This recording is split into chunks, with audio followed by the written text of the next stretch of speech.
How to survive the end of times. The sky is falling! The sky is falling! It just happened. The end of times. The collapse of civilization. Whether it's a massive earthquake, Was that a sky earthquake? a nuclear strike, a virus outbreak, the zombie apocalypse, World leaders are declaring a global state of emergency until the app situation can be resolved. or an invasion by space aliens, or your mother-in-law is moving in. Hello! What do? Are you gonna survive the first moments or days?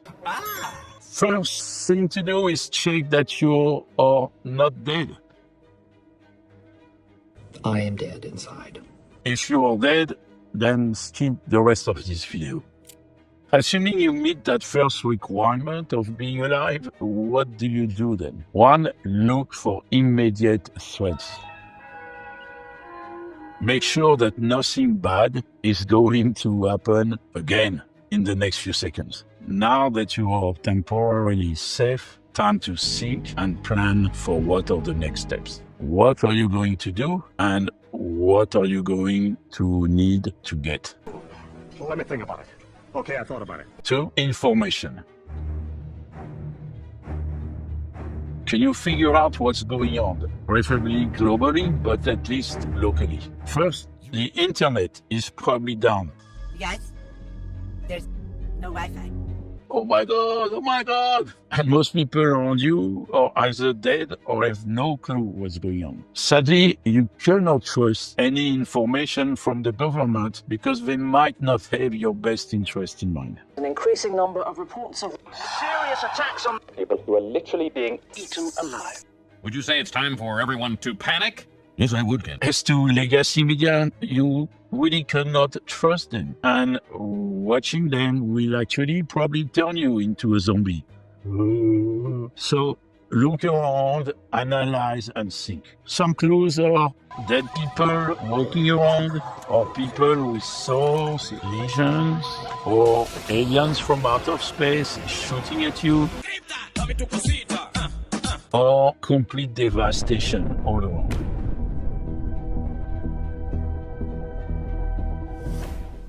Shortwave radio might actually still work. So if you don't have one, let's put it on the list of things you should get very soon. Alternatively, messaging pigeons would be great, but in reality, you're probably gonna end up eating them. Now, regardless of what you know, you need to make a plan and take action.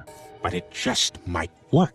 3. The short-term plan. Do you have any loved ones that you need to find and protect? If so, which ones do you need to get to first and how are you going to get there? By now, there are probably no cars, no trains, no airplanes left, so you're going to have to start walking. If you are really lucky, you might find a vehicle that you might use. But in reality, you are going to start regretting those extra slices of bacon that you enjoyed so much. Now, you're probably in a rush, but still being very deliberate and careful. Whatever bad happened can happen again, or even something worse. If you do not have any loved ones, or you do not like the people in your life, I made my family disappear. well, that's very sad. But at the same time, this is kind of your lucky day, time for a fresh start.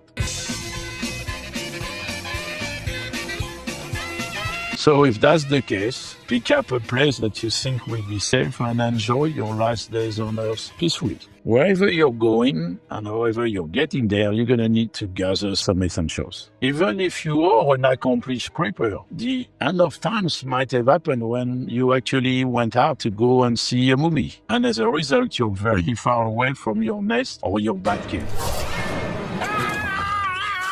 4. You will need lots of guns for protection from evildoers. Top of the list of the things you need to have guns. If you are smart and you're already carrying one or have one in your truck, Thank God for rednecks. then you have a head start. Congratulations! All right! Regardless of what you have, the more firepower the better. You are going to need guns to protect yourself and your loved ones from the biggest threats out there, which are likely to be people. Some of the people in here are really messed up. If your problems come from outer space aliens, zombie, or infected people, main way viruses spread is when you touch your own mouth, nose, or eyes. they are all going to come after you.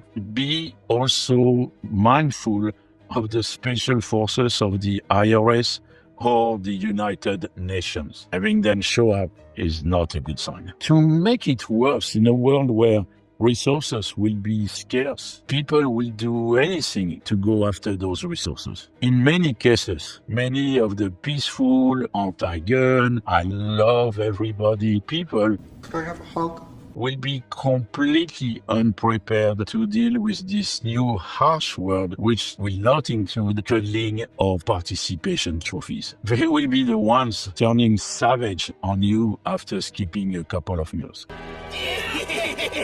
As the wise man said, civilization is 2 days and 4 meals away from barbarism. I will eat my neighbors. I'm not letting my kids die. I'm just going to be honest. So make sure you don't become the other white meat. Stuffing. Oh, yum.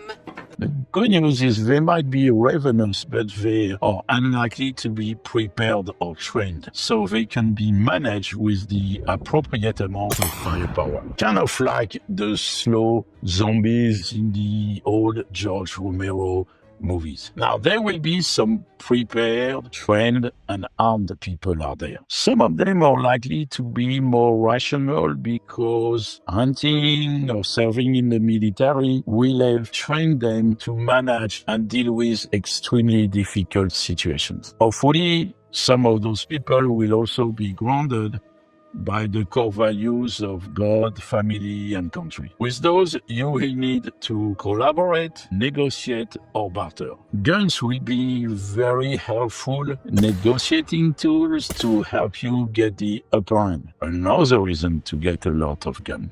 Thus, the book, The Art of the Deal, should be part of your prepping library. 5. Which guns? Well, beggars can't be choosers, so get anything you can grab. I'll take 2. Hopefully, when it starts, you already have a lot of guns. It will make life much easier. High preference for guns with large capacity, big stopping power, and using common ammunition. Common ammunition will be much easier to find, and you need to restock, and making new ammo is unlikely to be an option. Carbines would be great. Shotguns will work. And you might need some handguns to use as a backup if your main gun runs out of ammo and you do not have time to reload. Sadly, sniper rifles are not yet a priority. However, later they will come in very handy when you have to protect your homestead. Do not forget ammo. Lots of ammo. Everything you can carry.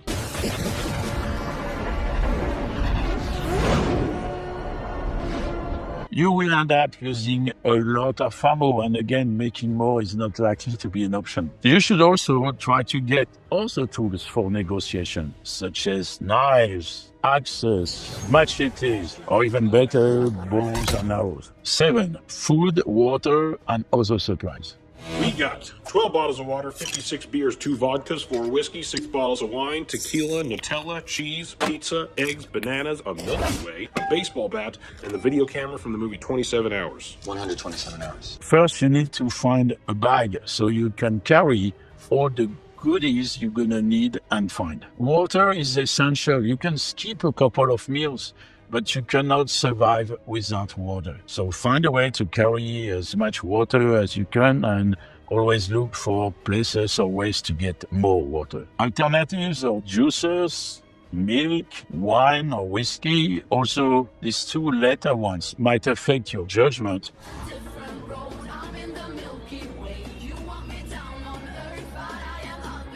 And you will definitely need good judgment to survive. As to food, huntings would be great, which is another reason to have guns.